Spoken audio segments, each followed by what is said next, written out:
Radhe Krishna dear all, कैसे हैं आप सब। आज मैं आपको यूज सिखाऊंगी प्रेजेंट सिंपल लेट का। प्रेजेंट सिंपल हमारा टेंस है। मैंने आपको अभी तक लेट के यूज मॉडल्स के साथ सिखाए हैं। आज मैं आपको लेट का यूज जो है टेंसेस के साथ सिखाऊंगी। पहला हमारा टेंस है प्रेजेंट सिंपल टेंस। इसमें हम लेट का यूज कैसे करेंगे। लेट हमारी एक वर्ब होती है। पहचान देखते हैं, सिंबल देखते हैं। जब वाक्य के अंत में वर्ब के साथ ने देता है, ने देती है, ने देते हैं आता है, वहां प्रेजेंट सिंपल लेट का यूज किया जाता है। जो आपका सेंटेंस है, चाहे आप राइटिंग करेंगे या आप स्पीकिंग करेंगे, जो आपका सेंटेंस फिनिश होगा तो उस सेंटेंस के एंड की जो पहचान है वो ने देता है, ने देती है या ने देते हैं। इन तीनों पहचान में से किसी भी एक पहचान पर वो सेंटेंस आपका खत्म होना चाहिए। जैसे मैं एग्जांपल देके आपको समझाती हूँ। मेरी मम्मी मुझे फोन चलाने देती है। मेरी मम्मी मुझे फोन चलाने देती है। एंड में आ रहा है ने देती है, ने देती है। तो जब भी आपके सेंटेंसेस राइटिंग या स्पीकिंग में ने देती है पर फिनिश होंगे तो वहां पर हम प्रेजेंट सिंपल लेट जो है उसका यूज करेंगे। इसमें आपको एक बात का ध्यान रखना है कि जब भी आप लेट वाले सेंटेंसेस बनाएंगे, चाहे वो आपके मॉडल्स हैं या वो आपके टेंसेस हैं, हमेशा आपको इसमें दो पर्सन की नीड रहेगी। जो पहला पर्सन है वो दूसरे पर्सन को कोई काम करने देगा या नहीं करने देगा। सब्जेक्ट और ऑब्जेक्टिव केस में इसको समझाती हूं आपको। सब्जेक्ट आपका है आई, और आई अगर आपका दूसरा पर्सन बन जाता है तो वो आपका मी की तरह यूज होगा। वी, हम, अस, हमें। यू का ऑब्जेक्टिव केस यू ही रहता है। दे का ऑब्जेक्टिव केस देम हो जाता है। ही का हिम होता है। शी का हर होता है। किसी का नाम है तो एज इट इज उसका हम नाम लिख देते हैं। जैसे मैंने कहा मेरी मम्मी मुझे। अब आपका पहला सब्जेक्ट है मेरी मम्मी और सेकंड नंबर पर आया है मुझे। तो जो फर्स्ट नंबर पर मेरी मम्मी है वो आपका एज अ सब्जेक्ट यूज होगा। आप उसको एनी नेम की तरह ले सकते हैं, माय मदर। और सेकंड जो आया मुझे, तो जो सेकंड आपका पर्सन है वहां आप मुझे के लिए आई नहीं लिखे, ऑब्जेक्टिव केस लिखते हैं। लेट के हम जितने भी सेंटेंसेस सीखेंगे इसमें हर सेंटेंस में हमें दो पर्सन की नीड होगी। पहला पर्सन दूसरे पर्सन को कोई काम करने देता है या नहीं करने देता है। जो आपका फर्स्ट पर्सन रहेगा वो हमेशा आपका एज अ सब्जेक्ट यूज होगा, और जो सेकंड पर्सन रहेगा वो हमेशा आपका as an objective case use होगा। आई होप यहां तक आपको क्लियर है। अब मैं आपको ये एग्जांपल्स के थ्रू समझाती हूं। रूल देखेंगे। सबसे पहले हम देखेंगे अफर्मेटिव सेंटेंसेस। बेटा मैं आपको हर वीडियो में समझाती हूँ कि हमारे जो स्पीकिंग होती है और राइटिंग होती है वो चार तरह के सेंटेंस में होती है। फर्स्ट होता है हमारा अफर्मेटिव सेंटेंस, सेकंड है नेगेटिव सेंटेंस, थर्ड है इंटरोगेटिव सेंटेंस, फोर्थ है आपका WS/H सेंटेंसेस। ये चार तरह के आपके सेंटेंस होते हैं जिसमें हम स्पीकिंग और राइटिंग करते हैं। सबसे पहले हम देखेंगे अफर्मेटिव सेंटेंस। इसे हम साधारण वाक्य भी कहते हैं। सबसे पहले आपको सब्जेक्ट लिखना है। अगर आपका सब्जेक्ट आई, वी, यू, दे या प्लूरल नाउन है तो वहां पर आपको लेट का यूज करना है। जैसे हम प्रेजेंट सिंपल टेंस में करते थे वर्ब की फर्स्ट फॉर्म, ऐसे ही यहां पर अगर आपका सब्जेक्ट आई, वी, यू, दे या प्लूरल नाउन, ज्यादा लोग हैं, तो वहां पर आप लेट का यूज करेंगे। अगर आपका सब्जेक्ट ही, शी या किसी का नाम है या कोई एक पर्सन है तो वहां पर आप लेट्स का यूज करेंगे। उसके बाद हमें लिखना है ऑब्जेक्टिव केस, वर्ब की first form plus object. Example देखते हैं। वह अपने बच्चों को, आपने देखा वह आपका सब्जेक्ट है, अपने बच्चों को ये आपका ऑब्जेक्टिव केस है। बाहर खेलने देती है, आपने देखा सेंटेंस का जो एंड है वो है ने देती है।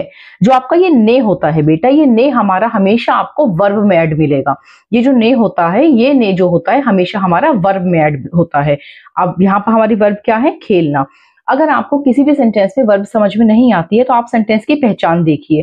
पहचान में जब भी आपको ना, ने, नी वर्ड मिलेंगे तो वो ना, ने, नी वाला वर्ड ही आपका वर्ब होता है। देती है से पहले वाला वर्ड आपका वर्ब है क्योंकि इसमें ने शब्द हमारा ऐड है। वह अपने बच्चों को बाहर खेलने देती है। She let's her children play outside. She let's her children play outside. अब यहाँ पर अपने बच्चों को हम हर चिल्ड्रन लिखेंगे क्योंकि शी के लिए हम जो है ऑब्जेक्टिव केस है वो हर यूज करते हैं, और हर के साथ हमने चिल्ड्रन लिखा क्योंकि यहाँ बच्चे आ रहे हैं। वह अपने बच्चों को बाहर खेलने देती है। She let's her children play outside. अगर सब्जेक्ट ही, शी, किसी का नाम या कोई एक पर्सन है तो वहां आप लेट्स का यूज करेंगे, ध्यान रखेंगे। मैं अपने भाई को अपना लैपटॉप इस्तेमाल करने देता हूं। आई आपका सब्जेक्ट है और अपने भाई को आपका ऑब्जेक्ट है। I let my brother use my laptop. अपने भाई को हम इंग्लिश में माई ब्रदर कहते हैं। I let my brother use my laptop. I let my brother use my laptop. Next sentence देखते हैं, नेगेटिव सेंटेंसेस। नेगेटिव सेंटेंसेस बेटा आप सभी जानते हैं, जिन भी सेंटेंसेस में हमारा नहीं वर्ड लग जाता है वो हमारा नेगेटिव सेंटेंस बन जाता है। सब्जेक्ट देखेंगे सबसे पहले, उसके बाद हम डू या डज में से कोई एक हेल्पिंग वर्ब रखेंगे। अगर आपका सब्जेक्ट आई, वी, यू, दे या ज्यादा लोग हैं तो वहां पर आप डू नॉट लिखेंगे। और अगर आपका सब्जेक्ट ही, शी, किसी का नाम या एक पर्सन है तो वहां पर आप डज नॉट लिखेंगे। उसके बाद लेट ऑब्जेक्टिव केस, वर्ब की फर्स्ट फॉर्म, एंड में ऑब्जेक्ट। एग्जाम्पल देखेंगे, वह अपने बेटे को ज्यादा देर तक टीवी नहीं देखने देती है। सेंटेंसेस के एंड का आप ध्यान रखेंगे, ने देती है। वह अपने बेटे को ज्यादा देर तक टीवी नहीं देखने देती है। She does not let her son watch TV for too long. ज्यादा देर तक, for too long. She does not let her son watch TV for too long. She does not let her children watch TV for too long. अध्यापक बच्चों को कक्षा में बातें नहीं करने देते हैं। The teacher does not let the students talk in class. Teacher हमारा एक है तो हमारा सब्जेक्ट एक है। जब सब्जेक्ट एक है तो वहां does not हम लिखेंगे। The teacher does not let the students talk in class. I hope affirmative और नेगेटिव पार्ट आपको क्लियर है। इसके बाद मैं आपको नेक्स्ट पार्ट पे लेके चलती हूँ। नेक्स्ट पार्ट है बेटा हमारा इंटरोगेटिव सेंटेंसेस। इंटरोगेटिव सेंटेंसेस क्या होते हैं? ये हमारे क्वेश्चंस होते हैं। कौन से क्वेश्चंस होते हैं? ये सिर्फ और सिर्फ हमारे क्या वर्ड से स्टार्ट होते हैं। इसमें क्या के अलावा कोई और क्वेश्चन वर्ड नहीं आता। सबसे पहले आपको डू या डज लिखना है, उसके बाद आपको सब्जेक्ट लिखना है। अगर आपका सब्जेक्ट आई, वी, यू, दे या प्लूरल नाउन, ज्यादा लोग हैं तो आप डू लिखेंगे। अगर आपका सब्जेक्ट ही, शी, किसी का नाम है तो आप डज लिखेंगे। उसके बाद आपको लेट लिखना है, ऑब्जेक्टिव केस, वर्ब की फर्स्ट फॉर्म, ऑब्जेक्ट। डू या डज में से कोई एक हेल्पिंग वर्ब, उसके बाद subject, let, objective case, verb की फर्स्ट फॉर्म, ऑब्जेक्ट, एंड में क्वेश्चन मार्क। इंटरोगेटिव हम कर रहे हैं, इंटरोगेटिव क्वेश्चंस जो सिर्फ और सिर्फ क्या वर्ड से स्टार्ट होते हैं। एग्जाम्पल देखते हैं, क्या तुम्हारे पापा तुम्हें दोस्तों के साथ बाहर जाने देते हैं? अभी तक मैंने आपको जितने भी एग्जांपल्स कराए हैं आप गौर कीजिएगा, सब में दो पार्ट हैं, तुम्हारे पापा, तुम्हें। डज योर फादर, फादर एक है, एक के साथ डज आता है। Does your father let you go out with friends?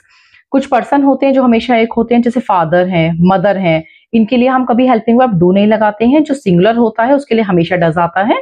Does your father let you go out with friends? Does your father let you go out with friends? क्या तुम अपनी बहन को अपनी साइकिल चलाने देते हो? Do you let your sister ride your bicycle?